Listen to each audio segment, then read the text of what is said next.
वाराणसी के ज्ञान वापी मामले में सुनवाई टली। अब 5 मई को सुनवाई करेगा इलाहाबाद हाई कोर्ट। परिसर में स्थित वजू खाने के वैज्ञानिक सर्वेक्षण की मांग का मामला। 19 अप्रैल को उधमपुर श्रीनगर बारामूला रेल लिंक के अंतिम खंड का उद्घाटन करेंगे पीएम। इसी रेलखंड पर बना है विश्व का सबसे ऊंचा रेलवे आर्च ब्रिज। मुर्शिदाबाद में बीएसएफ की 20 कंपनियां मुस्तैद। जहां जहां हिंसा वहां बीएसएफ ने संभाला मोर्चा। सीआईएसएफ, आरएएफ और पश्चिम बंगाल पुलिस भी तैनात। मुर्शिदाबाद की हिंदू कॉलोनियों में बीएसएफ तैनात। धुलियाना कस्बे में भी संभाला मोर्चा। बंगाल दंगे पर सीएम योगी का बड़ा बयान। कहा, डंडाहीन दंगाइयों का उपचार, बिना डंडे के ये मानेंगे नहीं। योगी आदित्यनाथ का बंगाल की सीएम ममता बनर्जी पर हमला। पूछा, जलते हुए बंगाल पर ममता बनर्जी चुप क्यों? सेकुलरिज्म के नाम पर दंगाइयों को दंगा करने की खुली छूट दी। पश्चिम बंगाल में हुई हिंसा पर छत्तीसगढ़ के सीएम विष्णुदेव साय बोले, वक्फ संशोधन विधेयक किसी समुदाय के खिलाफ नहीं, लोगों को गलत तरीके से भड़काया जा रहा है।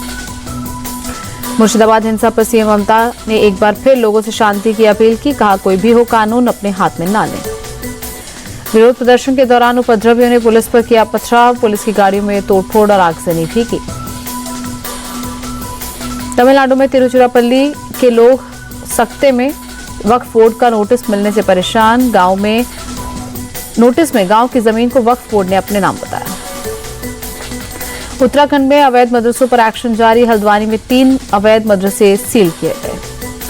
बिहार चुनाव को लेकर दिल्ली में बड़ी बैठक। खड़गे के घर राहुल और तेजस्वी यादव की मुलाकात। महागठबंधन में सीटों के बंटवारे और सीएम फेस पर मंथन। राहुल गांधी से मुलाकात के बाद तेजस्वी बोले, हमारे बीच काफी सकारात्मक बातचीत, बिहार चुनाव के लिए पूरी तैयारी। तेजस्वी यादव का केंद्र और बिहार सरकार पर हमला। बोले, बिहार के साथ सौतेला व्यवहार हो रहा। बीजेपी ने नीतीश कुमार को हाईजैक किया। तेजस्वी बोले, 17 अप्रैल को पटना में महागठबंधन की मीटिंग। मुख्यमंत्री चेहरे के सवाल पर बोले, हम आपस में बैठकर तय कर लेंगे। कांग्रेस मीटिंग के बीच आरजेडी की प्रेशर पॉलिटिक्स में तुजय तिवारी बोले, बिहार की जनता ने तेजस्वी को सीएम माना। तेजस्वी के नेतृत्व में ही बिहार में सरकार बनेगी। बैठक में बोले बिहार कांग्रेस प्रभारी कृष्णा अल्लावरू, आज की बैठक बस एक शुरुआत थी। 17 तारीख को पटना में दूसरी बैठक। दिल्ली में कांग्रेस और आरजेडी की बैठक पर बिहार के डिप्टी सीएम सम्राट चौधरी बोले, पूरा यूपीए, पूरा इंडी गठबंधन लड़ेगा, तब भी नीतीश कुमार ही सीएम रहेंगे। कांग्रेस आरजेडी की मीटिंग पर जेडीयू का अटैक। नीरज कुमार बोले, 420 के आरोपी तेजस्वी के सामने कांग्रेस का सरेंडर। तेजस्वी का नेतृत्व स्वीकारना कांग्रेस का राजनीतिक अंत। बिहार बीजेपी अध्यक्ष दिलीप जायसवाल ने कांग्रेस आरजेडी गठबंधन को बेमेल गठबंधन बताया। कहा, एक दूसरे का कद कम करना दोनों का एजेंडा। नीतीश कुमार के बेटे निशांत कुमार की बिहार की जनता से अपील। कहा, मेरे पिताजी के नेतृत्व में बिहार में एनडीए की सरकार बनाए। निशांत कुमार के बयान पर जेडीयू नेता नीरज कुमार बोले, निशांत की राजनीतिक टिप्पणी से विरोधी चारों खाने चित। उनके मास्टर स्ट्रोक से तेजस्वी पवेलियन लौटे। पंजाब में बाहर से 50 कैंडिडेट पहुंचने वाले बयान को लेकर बुरे फंसे कांग्रेस नेता प्रताप सिंह बाजवा। समन मिलने के बाद मोहाली क्राइम ब्रांच के दफ्तर जाकर बयान दर्ज कराया। प्रताप सिंह बाजवा ने पंजाब हरियाणा हाईकोर्ट में दी याचिका। खुद पर एफआईआर दर्ज करने को रद्द करने की मांग। प्रताप सिंह बाजवा के समर्थन में उतरी पंजाब कांग्रेस। एफआईआर पूछताछ के विरोध में सड़क पर पंजाब कांग्रेस का धरना। भाजपा के खिलाफ एफआईआर पर भड़के पंजाब कांग्रेस अध्यक्ष अमरिंदर सिंह राजा पड़ेंग। बोले, बदले की भावना से भगवंत मान ने केस दर्ज कराया।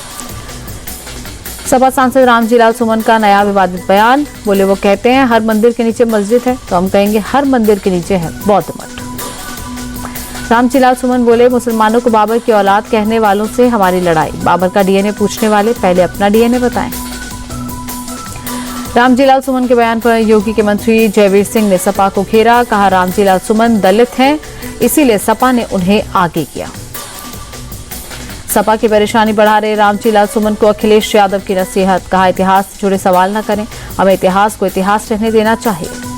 कौशाम्बी में सपा महासचिव इंद्रजीत सरोज का विवादित बयान। मंदिर, राम और जाति पर बोले तीखे बोल। नाम लिए बिना सीएम योगी पर हमला किया। बिहार के पटना के लालजी टोला में जमीन विवाद में फायरिंग। एक शख्स के हाथ में गोली लगी। वीआईपी पार्टी के प्रवक्ता आनंद मधुकर पर गोली चलवाने का आरोप। बिहार के बक्सर में आरजेडी विधायक के कार्यक्रम में भगदड़ जैसे हालात। विधायक जी से साड़ी लेने के लिए उमड़ी बेहिसाब महिलाओं की भीड़। यूपी के एटा में दलित युवक को गोली मारी। अस्पताल में युवक की हालत गंभीर। पुलिस ने आरोपी दिनेश यादव को तमंचे के साथ गिरफ्तार किया।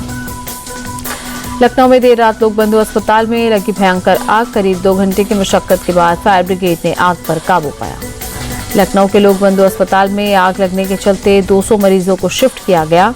1 मरीज की मौत। लोक बंधु अस्पताल में लगी आग की घटना पर डिप्टी सीएम ब्रजेश पाठक बोले, सरकार ने घटना को गंभीरता से लिया, उच्च स्तरीय कमेटी का गठन। लोक बंधु अस्पताल पहुंचे UP DG health Ratan Pal Singh. आग लगने की घटना के बाद अस्पताल का जायजा लिया। लोगों के मन से गैंगस्टर का खौफ खत्म करने के लिए पुणे पुलिस की बड़ी कार्रवाई। सैयदनगर इलाके में बीच रोड पर गैंगस्टर टीपू सत्तार पठान और उसके साथी की परेड निकाली। आम लोगों के लिए राहत की खबर। थोक महंगाई दर पिछले 4 महीने में सबसे कम। फरवरी के मुकाबले मार्च महीने में थोक महंगाई दर घटकर 2.05%। खुदरा महंगाई दर में भी मामूली गिरावट। मार्च महीने में भारत में खुदरा महंगाई दर 3.34% फरवरी के मुकाबले 0.27% की कमी।